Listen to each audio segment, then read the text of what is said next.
Unless one surrenders unto the lotus feet of the Supreme Lord, it is certain that he will be bewildered.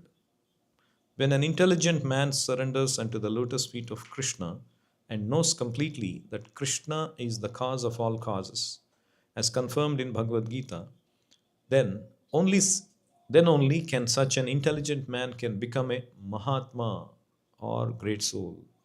But such a great soul is rarely seen. Only the Mahatmas can understand that the Supreme Lord is the primeval cause of all creations. He is Parama or ultimate truth because all other truths are relative to him. He is omniscient. For him, there is no illusion.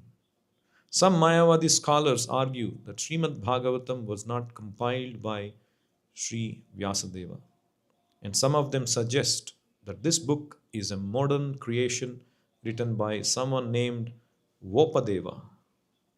In order to refute such meaningless arguments, Sridhara Swami points out that there is a reference to the Bhagavatam in many of the oldest Puranas.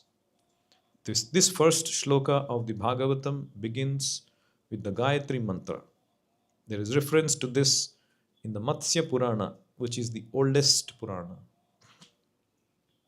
In that Purana, it is said, with reference to the Gayatri Mantra in the Bhagavatam, that there are many narrations of spiritual instructions beginning with the Gayatri Mantra.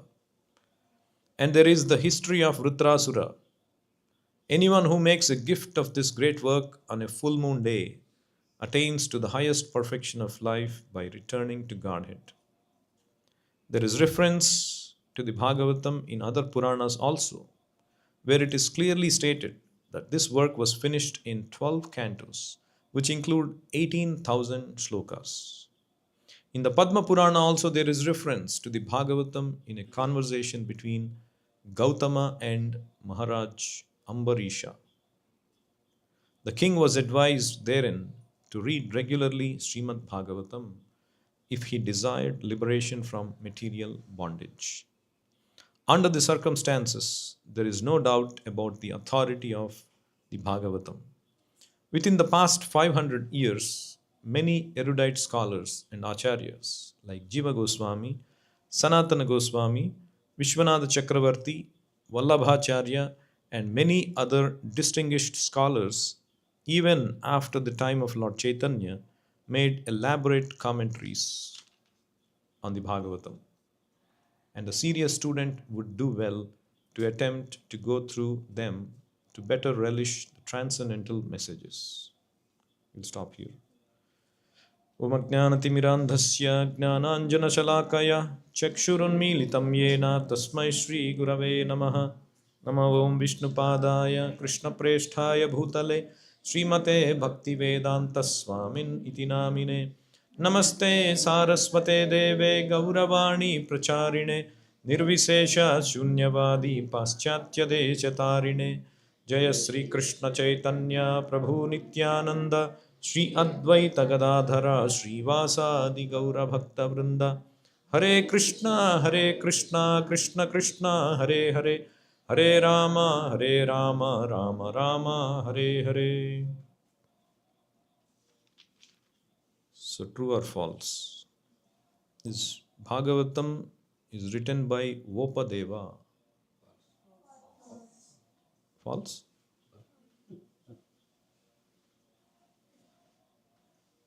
Second question.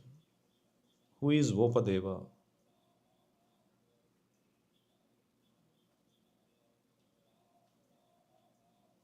Zero out of 10. Everyone gets 0 out of 10. Some say that Upadeva. Who is Vopadeva?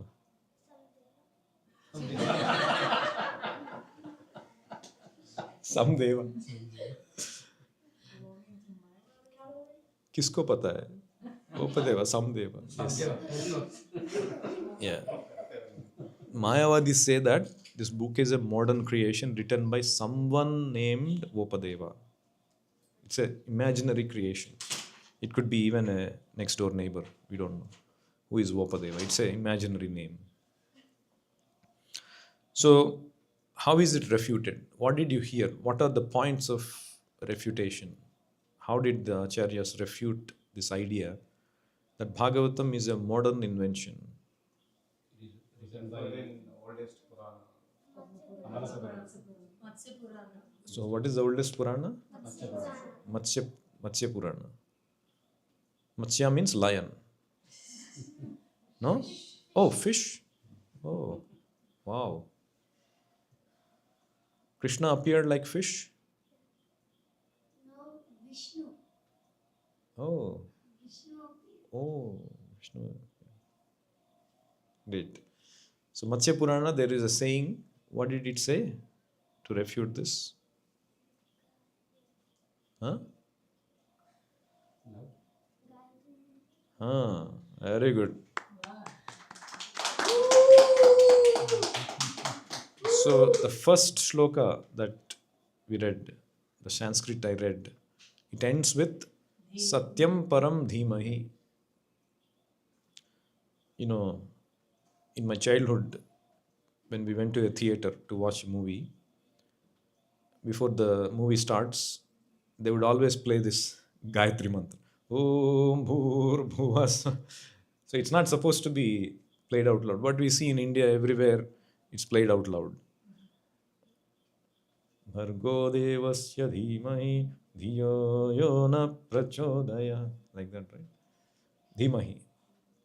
So that is the Gayatri Mantra, is the first verse of the Bhagavatam. So in reference to that, Matsya Purana says that there are narrations of spiritual instructions beginning with the Gayatri Mantra.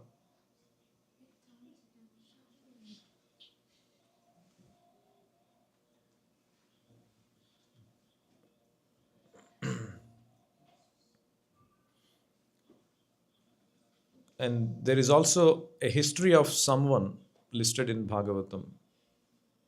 That's also proof that Bhagavatam is not a modern invention.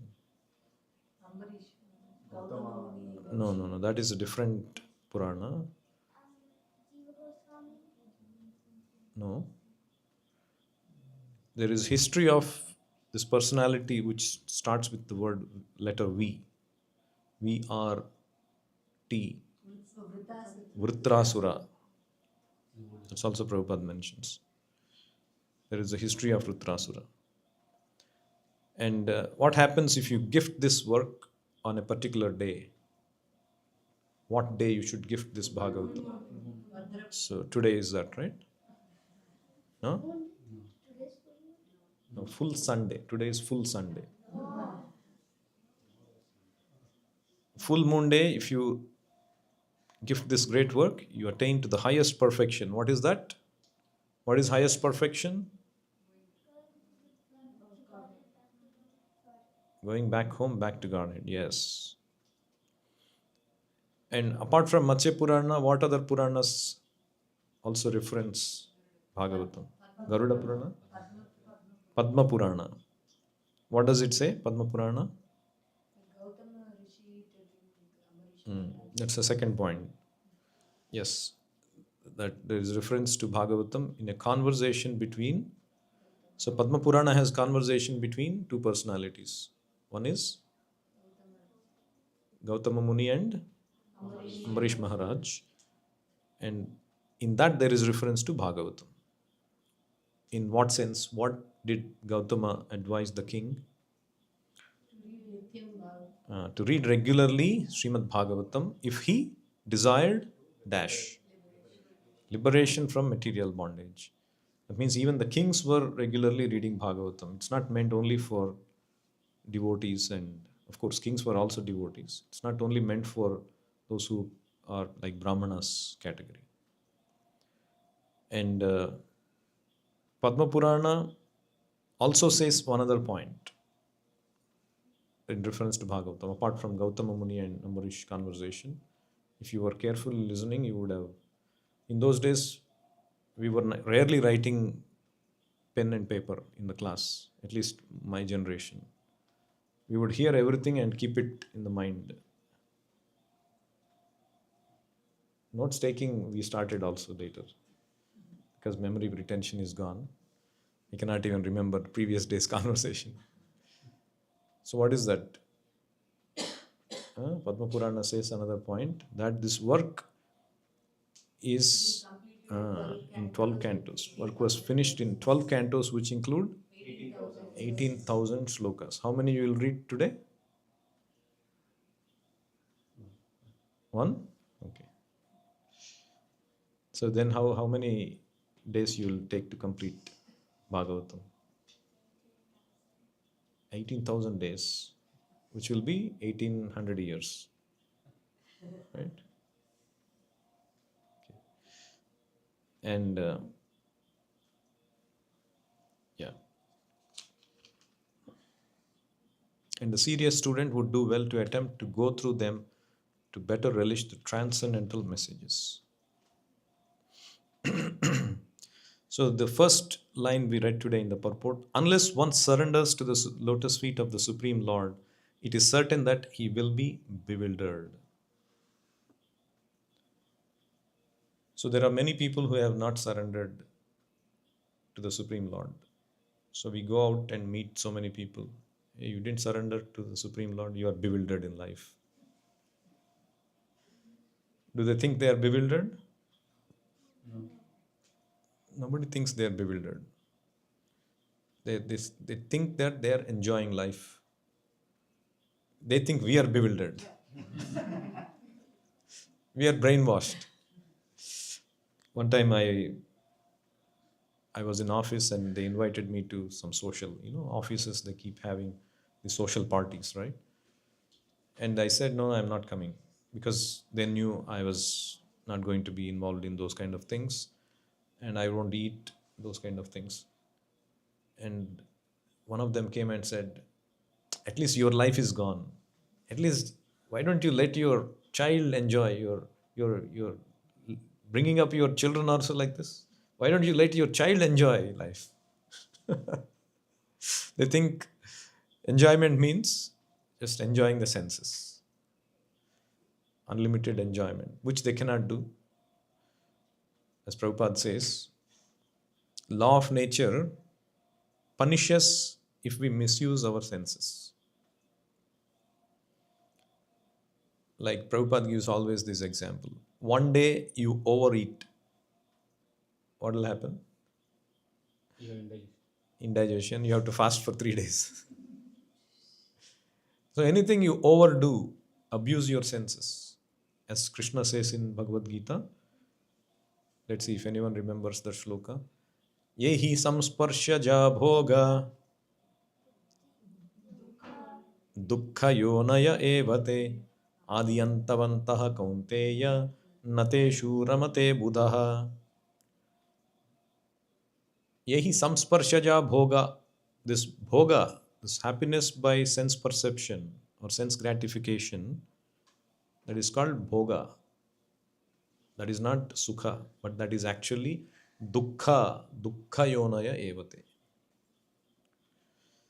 So I one time had a class, young students, folk class, and I brought buttermilk, 3 cups of buttermilk, and I gave the first cups. I called one student, I gave the first cup of buttermilk, and I asked him, drink the full one. It's a pretty big one. And then he started to drink. And then he drank a couple of sips, and then he said, no, I cannot drink. I said, why? Oh, there is no salt. I cannot drink the full thing. No, try. He tried again, it doesn't taste at all. Then I kept it. And then I called the second student. I said, you drink. No, I won't drink that one. Okay, you drink the second glass. And then he started to drink. And then he drank the full cup, full big cup. And then this other student was looking at him, why, how did you drink this without salt? No, it has salt. Perfect amount is there. Very tasty buttermilk. I'll take another glass also. I said, no, you wait. You go sit. I called the third student. And then he started to take the third one. You finish this. And then he drank 2 sips and he was about to spit out. I said, what happened? There is nothing but salt in this. It's too much salt. And then I said, what is the lesson to be derived from this?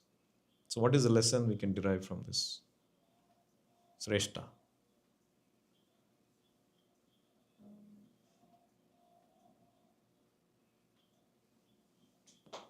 Let's say I'll give a clue.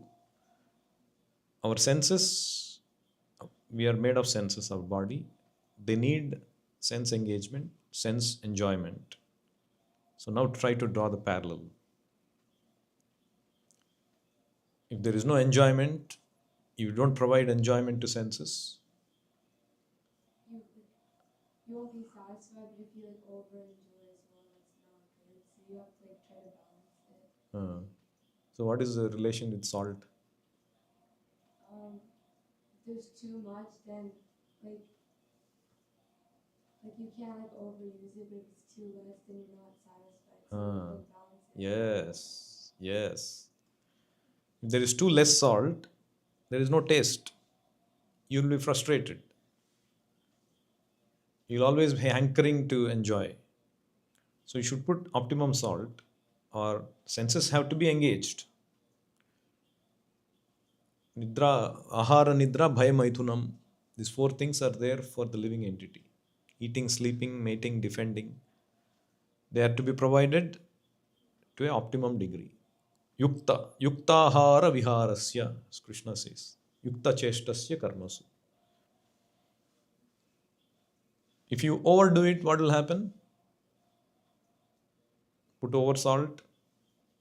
Firstly, it will taste bad. It's our experience, isn't it? Just because I like sweet, let's say gulab jamun, you take 2 or 3. What will happen to the fourth one, fifth one? I keep giving you, take more. Will you feel happy? Yeah. Yes. So only Shivansh will feel happy. He can take 500 gulab jamuns. Yes. Because that's the nature of the senses. The more you try to provide enjoyment, it is a diminishing return. In fact, it does harm. So that is why always the senses are not meant or not made for enjoyment. We try to eke out more and more enjoyment from the senses. But human senses are not made like that. But animal senses, they are particularly made for sense enjoyment. That is why every animal you take, one particular sense is very strong. You know, a koala bear, how long it sleeps a day? Huh? Hours? Hours? Great answer. So, how many hours? 18, 10, huh? 6 months. 22 hours it sleeps. 22 hours. Can we sleep? Even if you try, you cannot sleep. You will start to develop back pain, that pain, something. Of course, some people may sleep. Sleep is happiness for them. But they will eventually figure out that they cannot. Like our teeth, they are not meant to cut flesh. They're very soft compared to a tiger or a lion. They're meant for that raw cutting of flesh. Our intestines are not made for digesting meat, but their intestines are made like that. So every animal has one or the other sense very strong because they are made. Their the design is to enjoy senses, but human beings, the design is not to enjoy senses. They're designed for higher inquiries, absolute truth. Janmadi yasya yataha athato brahma jignasa. Brahma jignasa. We need to inquire about supreme absolute truth. But unfortunately, people think I have to gratify my senses. That is my only happiness. Even though every day they are facing distress through their sense gratificatory. We discussed about these 3 kinds of klesha. What are these 3 klesha? Everyone phases in this life? Adhyatmik, Adibhautik and Adidaivik. Even though they are facing these three kinds of klesha, they are thinking, I'm enjoying life. My senses are everything. But a devotee comes to the realization, surrender to the lotus feet of Krishna, then I am secure. Whatever Krishna grants me is my happiness. Like a dog, Prabhupada says quite often, there are two kinds of dogs, a street dog and a pet dog. Let's see, Mishika. Between a street dog and pet dog, which has the secure life? Pet dog. Which has a happy life? Which has more freedom? Street dog. So, street dog having more freedom, is it illusion or is it in fact it's truth? It's illusion because there is no caretaker. You see, sometimes they post these videos, especially in here we don't see street dogs. India, there's one video that came. The street dog, it had puppies and it had hidden them somewhere because it's a street dog in a secure place, some corner, and it's raining heavily. There is no food, and it is going out somewhere trying to find some food, and it is carrying back all the way, and then it is fighting with the other street dogs, attacking them, and people are hitting it. And so horrible life, isn't it? So precarious. Any moment, anything can happen. So, is that so called freedom actual freedom? No, right? So, it is better to be a pet dog under the care of a master, even though you are staying in the four walls of the house. You are free because you have no worries. Freedom does not mean freedom to do anything and everything which will come at a cost of your enjoyment, your happiness. So, therefore, it is better to be surrendered to Krishna, who is our eternal master, and follow those regulative principles, which are like the master taking care of his pet. That is why Krishna says, Sarvadharman parityajya mamekam sharanam raja. Don't think that when I surrender to Krishna, all my freedom is gone. Because in this world, we have to take the medicine. We feel like that. But in the spiritual world, you see all the inhabitants of Vrindavan, all the associates of Krishna, they are even commanding Krishna. They are jumping on Krishna. Narada Muni, he does not have any limitation. He can go anywhere and everywhere. That is real freedom. This is illusory freedom. So we should be clear on these things, that my real freedom is only when I surrender to Krishna. Real happiness is only when I surrender to Krishna and the spiritual master. And even if I have to undergo so many tribulations, difficulties, I better undergo that, because outside I would have undergone much more worse situations.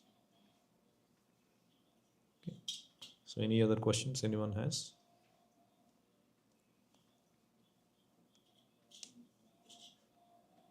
ग्रंथराज Shrimad Bhagavatam की जय, विश्वगुरु श्रीला प्रभुपाद की जय, निताई गौर प्रेमानंदे, हरि हरि बोल।